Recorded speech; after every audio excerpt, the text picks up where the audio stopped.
Welcome to the Truth for Your 20s podcast. My name is Katie. I'm a proud girl mom. I've been married 20 years and counting. I'm a keynote speaker to sororities nationwide and a passion to be who I needed when I was younger. And I'm Shayna Webb, proud big sister of 5 girls, Chattanooga content creator, high school coach, and your resident 20-something co-host who definitely doesn't have it all figured out yet, but loves talking about it anyway. And together, we are here to bring a little truth, encouragement, real stories, and laughter to your 20s. Woo! Hello, welcome to the Truth for Your 20s podcast. My name is Katie. And I'm Shayna. And I'm so excited. This is a continuation from our last episode. We realize there's so much to unpack when it comes to specifically relationships and how to define what you need. So we're like, let's just do a different episode. Yeah, because there's so much to unpack. How to ask for what you need in a relationship is really heavy and hard. And it can be, it's just like, can I have a guideline? I mean, when I was in my early 20s, I would have desperately needed a guideline. Yes. And I still don't try to act like I know what I'm doing now, but it's still something I feel like I'm going through. So I'm excited to unpack this with you, Katie. Yeah, I'm excited too. And you're really good about, I know we've talked to a few chats about you help girls lacrosse team, your younger sister. So I know this is no stranger, no first conversation for you. So I'm excited about this. And I'm going to link, make sure you check out, we have a really popular episode from the OG Truth for Your 20s. It was called The Why Behind the Wait. And that's going to kind of talk about some of the things we'll talk about today, but make sure you check that out too. But we're going to just kind of get into the good stuff. So, I feel like the number one truth that we need to say as we kick off this episode is healthy relationships require communication, not mind reading, because we wish that sometimes people could just read our minds so we wouldn't have to communicate it, but that's not how the world works. So we have to learn how to communicate if we want our relationship to stay healthy and just like grow. Yeah. And that's so true for women. I think that, I don't know, we're not great at that when it comes to just expecting, well, he should just know. That's really not fair to put on your partner. So I think that it's really good to just communicate, as we said. And so, but it's hard and I get it. And having hard conversations isn't always easy. So that's what this episode is about. Right. And technically it's called how to communicate what you need, you know, how to ask for what you need in a relationship. So like, are there steps or is it just a conversation? I mean, it's never easy as 1, 2, 3, but I feel like there is kind of, if you're someone like me who's like, I need some steps, like just tell me how to do it. Like the basic 3-step formula for how to ask for what you need is like, number 1 is you say the situation and it's just neutral. Like you're not necessarily like bringing in like some blame or anything. You're just saying the situation. So the example I wrote down was like, hey, when we make weekend plans last minute, that's the beginning of the sentence. That's say the situation. And then you bring in step 2, which is say how you feel. And it's just simply your emotions. You're not like over explaining, which is something I'm guilty of, but you're just like, I feel overwhelmed and anxious. So it's like, hey, when we make weekend plans last minute, I feel overwhelmed and anxious. And then step 3 is say what you need. Just clear, simple, doable. So in my very simple example that I wrote down that is obviously like very basic, it's just like, so I'd love if we could decide plans a day or 2 earlier. Like that's the 3-step easy how to ask for what you need. Just that, not a TED talk, not a fight, just like say the situation, say how it makes you feel, and say what you need. And that's the very basics. But obviously there's complex situations too. So we'll dive into that. Yeah, but I love, that was a good example. And just saying it without madness and fire and arsenal of ammunition of you, this, and name call, that simple conversation can be said calmly and clearly and effectively, or because clear is kind and unclear is unkind. Right. So when you're not being clear about what you need, it's not helping at all. And this is so important when it comes to communicating what matters to you in a relationship. And so we're going to get into the nuts and bolts, but the tricky part, and I will admit, is we're talking about a lot of things here, obviously, but a lot of these conversations are probably not first date conversations because you're getting to know each other. But when does it happen, right? And so that's, you're going to have to navigate your relationship and all that kind of stuff. But generally speaking, a lot of girls will get months in and say, I can't believe you didn't know. And that's a problem too, right? Because if something matters to you, it matters to you enough to communicate it. And so we want to give you tools to help you communicate that well. Yeah.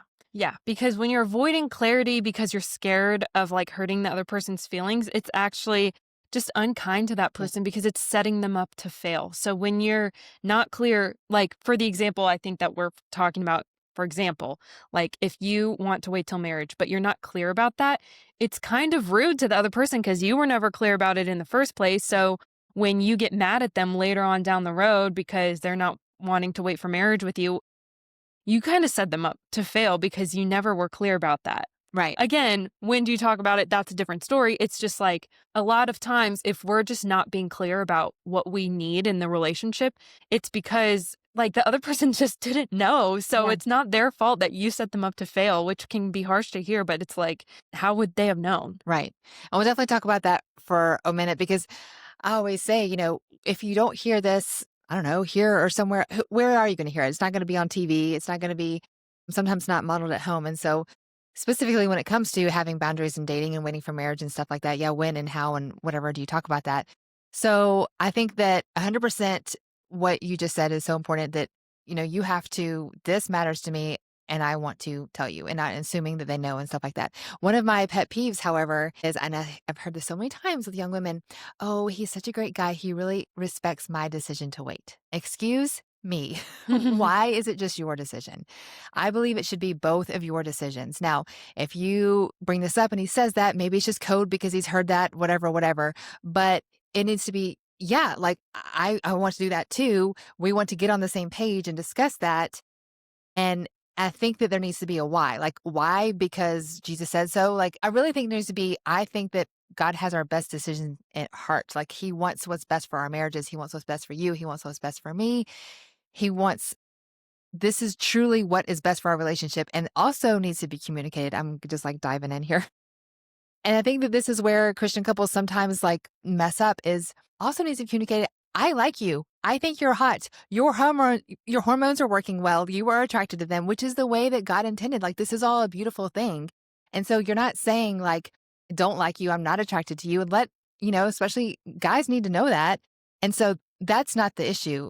The issue is I believe that the person the the God who made me knows my hormones and knows my innermost everything. And so he designed me to wait until you and me forever versus I think I like you. Let's just see what happens. And don't even get me started on the try it before you buy it theory. But anyways, trusting that God has what's best in mind and being on the same page that, yes, I like you, but I want to respect you and also create these boundaries. It just makes it 1,000 times easier if you're on the same page. Yeah, and also don't apologize for your needs. So when you do this conversation, and this applies to, I mean, we're obviously talking about the waiting for marriage conversation, but this can apply to Yeah. a lot of other relationship questions or leadership questions or whatever.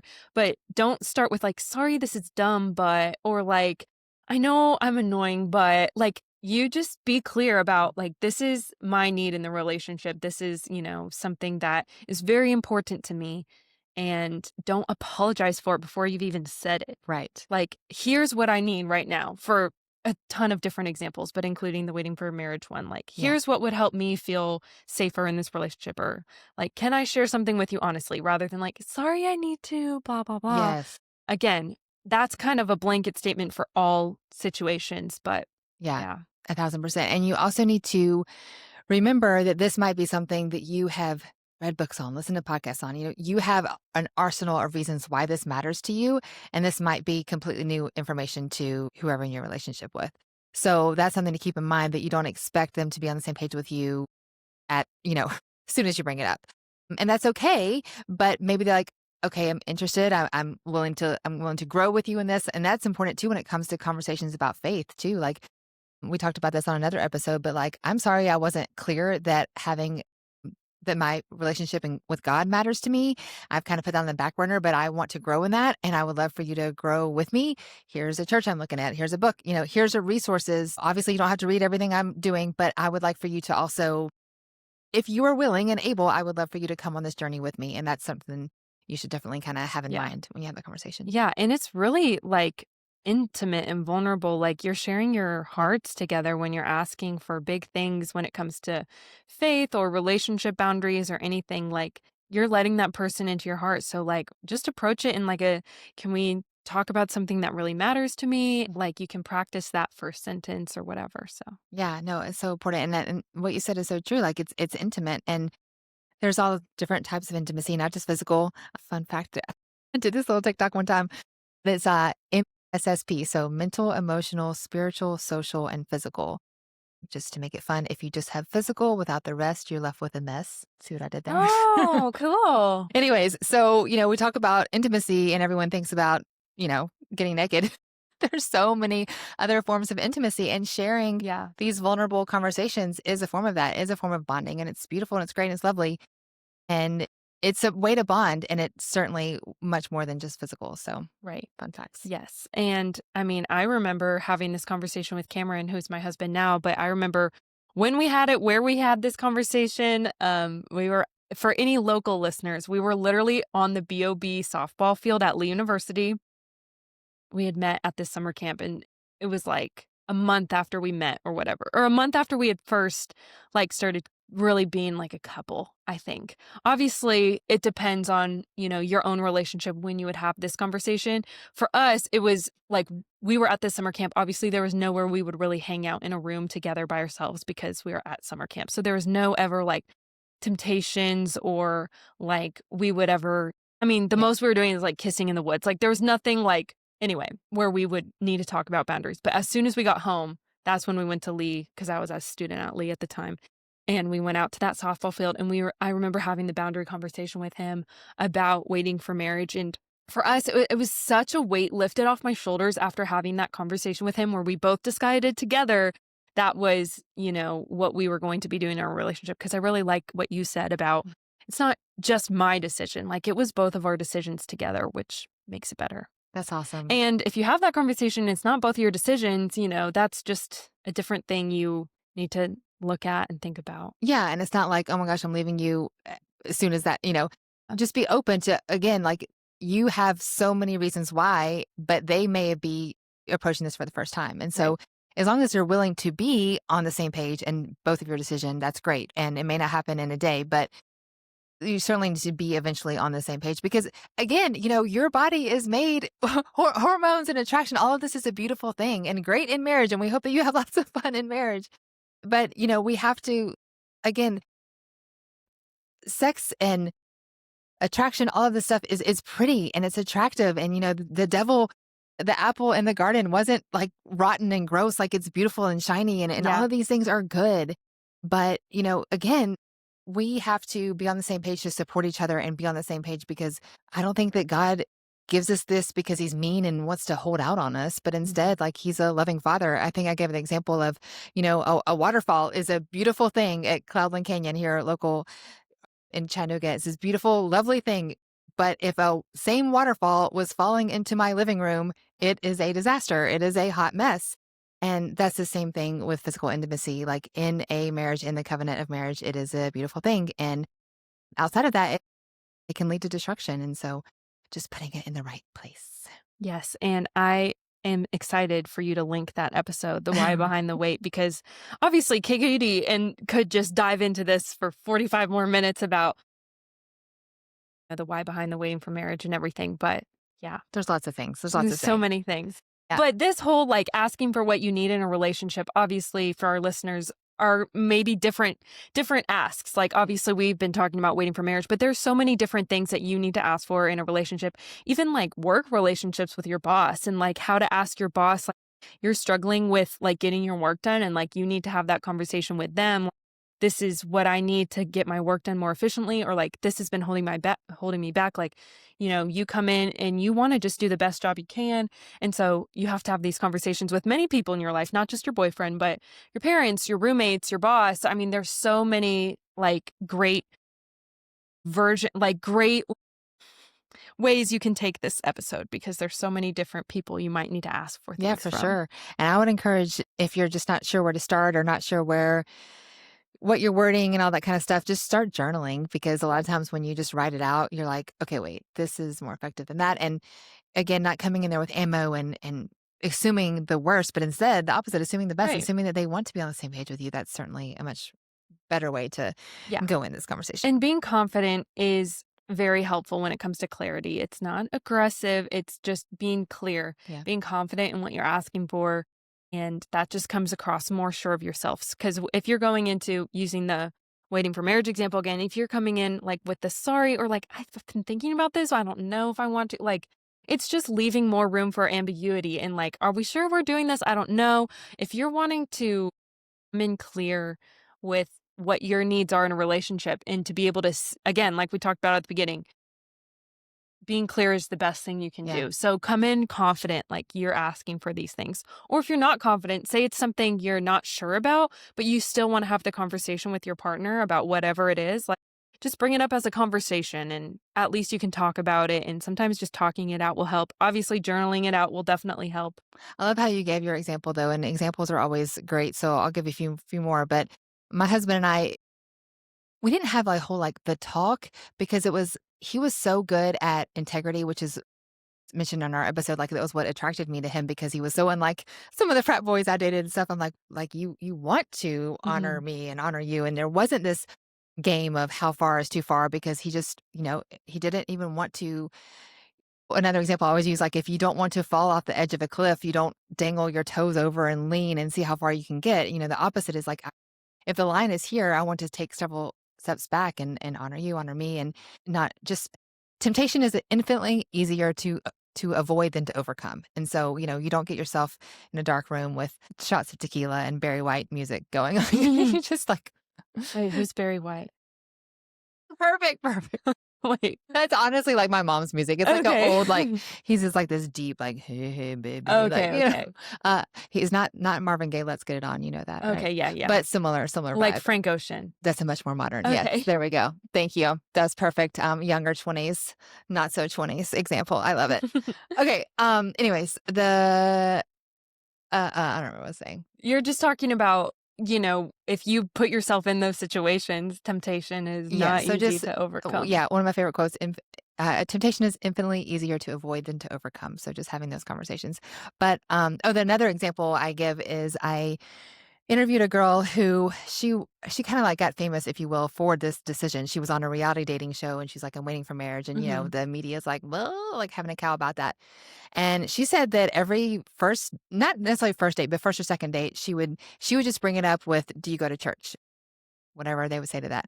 She goes, "Oh, cool. Yeah. Well, my faith is really important to me too. I'm waiting for marriage." And that Mhm. she would just lay it out there. Mm. And of course, you get, okay, well, this is our last date. You get, okay, that's great. Me too. You get everything in between. And you may say, like, okay, bye. Um, and you know what? Honestly, you do not need thousands of choices in dating. You need one good choice. So if that weeds out some jerk face, goodbye. Do not let that crush you because I realize that like it feels like a bummer, but it is not. And she actually said that she, had that happen multiple times. And she had some guys come back later and say, "I'm sorry that was such a jerky move of me to be like, peace out because you didn't want to hop in the sack." So she has the Better to know early. right. Let him weed him out. Like if he says goodbye, say, okay, well, one less, Yeah, before you, like, catch all these deep feelings, better to just know. right? Better to just weed him out. So don't get worried if they say bye. So, okay, well, moving on. Anyways, so having examples of people who have actually had these conversations, I know are always helpful. Yeah, and it also helps having, like, accountability partners and friends that you trust who are going through the same thing with you. Yeah. I mean, when I was dating Cameron and, like, we were in the like, you just so want to, like, move past your boundaries. Something that, like, was so helpful for me was my 2 of my best friends and roommates were also in the same decision as me as waiting for marriage, and so we would all just talk about, our relationships and how it's, the different temptations we were going through, and it was just so helpful to have a community of 2 other girls who I lived with who were in the same decision as me. Both of them had boyfriends as well. And so we're all in it together, which was so helpful Yeah, in that's regards huge. to the waiting for marriage, everything. And then it also helped that I made a TikTok about it. It was like a funny TikTok. It was my first TikTok that ever, like, I guess you would say blew up or whatever, but it was a TikTok about me and Cameron waiting for marriage. It was like a silly sound or whatever. So then everybody knew that I was waiting for marriage. So There's accountability right there put on the internet. Then you yeah, like, so I'm not necessarily, suggesting that, but I am suggesting, like, tell your friend, like, one of your best friends that you have this decision and, yeah, so they can help hold you accountable or, yeah, find a mentor you trust or whatever. But also we recognize that, our podcast is for a anyone in their 20s, like, if that's not your decision, like, there's so many other ways you can take this conversation of, like, how to ask for what you need in your relationship and where it applies and everything, so, Yeah. just always being clear, you Always know? being clear. And I think that the beginning of all of this is deciding what matters to you, Exactly. because what matters to me or your roommate or whatever, Right. like, yeah. So, and maybe you don't know that. And so I would ask you to, what you'll hear me say 100 times on this podcast is thinking long term. And, or sometimes related, what story do you want to tell? Yeah. So, what story about your dating? What story about your work? What story about this hard decision? All of the things that you are facing, all of the hard decisions will one day just be a story. You get to make decisions in a lot of these things. And so when it's all said and done, like, how do you want to tell the story? Yeah. And when it comes to like any kind of thing that you're feeling like guilt or like, I need to talk to my friend about this or whatever, like, how do you want to handle it? Do you want to keep like thinking, oh, I wish I talked to them about this or I wish I brought this up and like what I need in this relationship with my mom or with my dad or with my friend or with my boyfriend or whatever? Like, rather than like sitting on that, like, and feeling bad about it, like, how are you gonna bring that up? Yeah. How are you gonna ask for what you need in your relationship with these people? Yeah. So defining what matters to you first and then just journal it out. I mean, Yeah, and then and you, then try to do that little three-step how-to the best you can, like, say the situation, say how it makes you feel, and say your need from it, so and then you have a template, if you will, and you can go into this thing not so blindly or clumsily, if you will, and you have just, a little bit more of what you're talking about, what matters to you, and then you can be prepared for yeah, such a important conversation. yeah, And we hope that you do, because if you don't, then you just kind of float through life and other people decide for you. And that's not always a good way to go. yeah, yeah, So, yeah, you need to decide for yourself what matters and then be brave and have those conversations. And then you can go back to your journal and be like, this is how it went. And you can look back one day like you were doing. That was so cool to be able to yeah, look back and see. So, like, look back in your journal, yeah, and yeah. and even just thinking back, like, now that it's been 5 years since I had that conversation with Cameron on the softball BOP field, like, Mm. looking back, just feeling so glad that we had that conversation when we did and how it set the tone for the rest of our relationship outside of summer camp.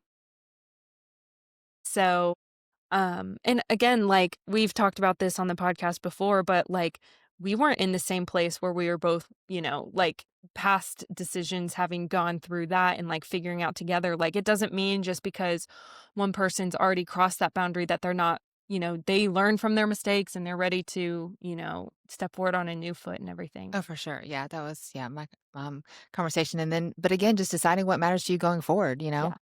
So I always say, like, it doesn't matter what happened last week or last spring break. You get to decide what matters to you going forward. And so deciding what matters to you, understanding and then communicating that.